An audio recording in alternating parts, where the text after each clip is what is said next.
Joining me now, three of the best political analysts in the country and contributors to Lou Dobbs Tonight All.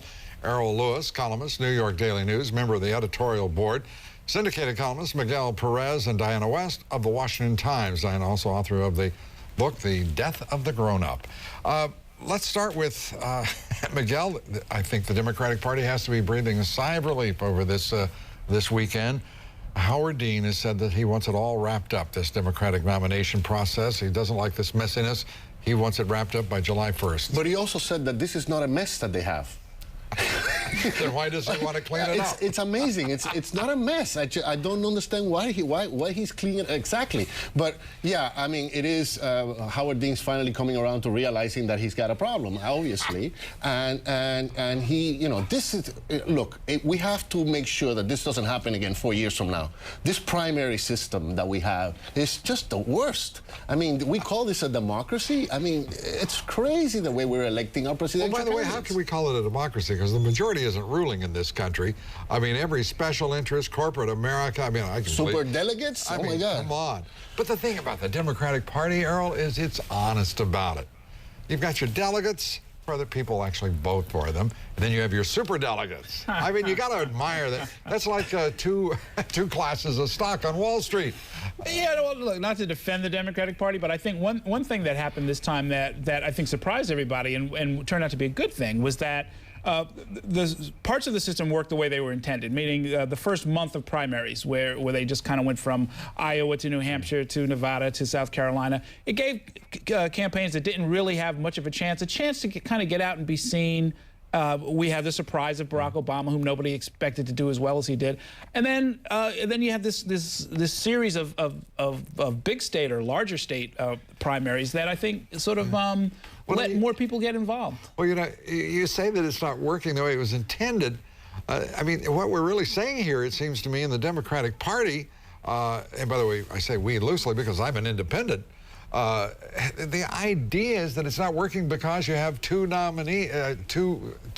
candidates seeking the nomination who are both doing pretty darn well, just not well enough to win the nomination. Well, yeah, I mean, look, I think there's some technical fixes to this that obviously need to happen. Meaning, if you're going to disenfranchise hundreds of delegates, Florida and Michigan. Howard Dean, are you listening? Florida and Michigan. But then you don't revise downward the number needed to win. Then you're going to have a problem. That's something I thought they could have easily changed by moving it down from 2025. If you throw these out as not necessary, why do you leave the bar? Everybody in the Democratic Party seems to be fond of saying these days. Rules are rules, and anybody who breaks them, Diana West, my golly, there are consequences. Well, yes, but on the other hand, I'm not so sure that it's not working in a democratic fashion, in the sense that it's not working for accord and harmony behind one candidate, but we are seeing an extremely spirited, fascinating fight. We're testing our candidates. We're seeing their mettle under various revelations and so on. You're a conservative, aren't you? Yes. I wish there was still loving this. You're loving this. Of course. And I think most independents are loving it. Yes. Maybe even most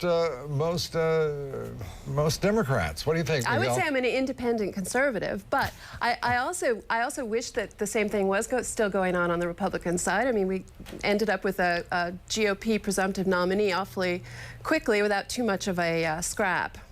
Well, you know, everybody's complaining about this year, the process. The Republicans apparently finishing a bit too early for the comfort of some. The Democrats not finishing at all.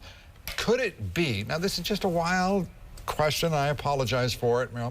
Could it be it's not the process, it's not the system, it's that 300 million people, this great society of ours, has produced such unattractive candidates that's causing some of the angst? Entirely possible. I think it's very possible, in fact, that a lot of people are dissatisfied, and I think that is precisely what's happening in the Democratic race. I mean, nobody is really happy with either one of these two candidates. Otherwise, one of them would have an overwhelming lead. So, you know, it's not that they're both too good. I think it's that they're both lacking a lot. Well, but I thought all along we were hearing that Democrats were actually quite happy with both their choices. There's a big battle between them, but they were quite happy with either one. Well, they may be happy, but in the two most recent polls, Errol, we find that 1 in 6 supporters of each of these candidates will not even go to the polls in November if their candidate is not the nominee.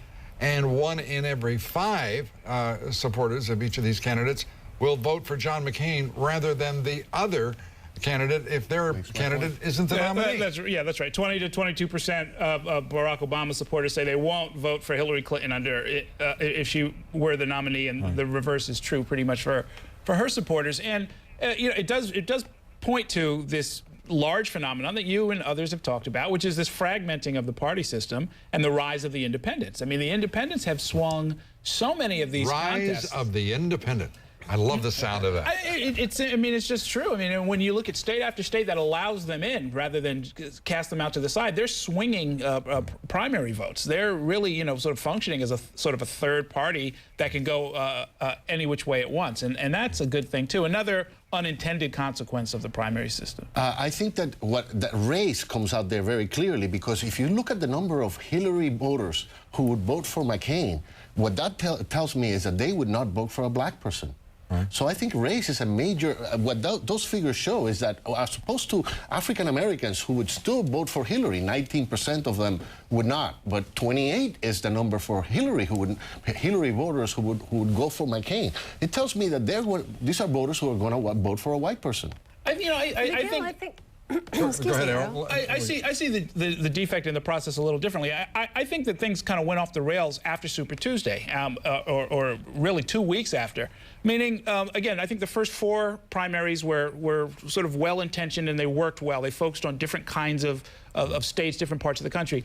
Then you had the Super Tuesday, and then you had the string of contests that Obama happened to win. But I think where things have gone off the rails is when we have this month, or really 7 weeks, where there's nothing to do except listen to the press spin this thing around, have the camps fire at each other. Blaming the media. Isn't that the job of the politicians? Come on. I'll tell you, I mean, if I could recommend one change in all of this, it would be to sort of pace it with all of the care that was put into that first month, and sort of decide, look, we're not going to let any period go where there aren't debates, where there isn't substance, and bring the thing to a halt at a point where you feel like all of the issues have been aired and all of the votes have been counted. Do you really believe the lack of substance is the problem of the press or these two candidates? Well, I think it's a combination, frankly. It really is. Yeah. Yes. You get the last word, Diana, as you agree with Errol. Well, I think I would just like to go back to Miguel's comment. I wouldn't tar Hillary. I'm not one to defend Hillary voters very often, but I wouldn't tar them as racist for not voting for Obama any more than I would tar Obama voters who would not vote for Hillary as sexists or racist themselves. So I think we need a few more tea leaves in the mix before we make that kind of a statement. Yeah, it's sort of interesting because the inferential logic leads you to believe then that someone is voting for Barack Obama because he is black. That would be the basis to suggest that they were being racist when they would not. Going back to Errol's point, maybe that's right. It's just people are thinking too hard, too long, and too granularly about nonsense. The fact is, I'm going to go back to what I said before. You give us better candidates, I'll give you a better primary process. Thank you very much. Miguel, thank you for being with us. Errol, thank you.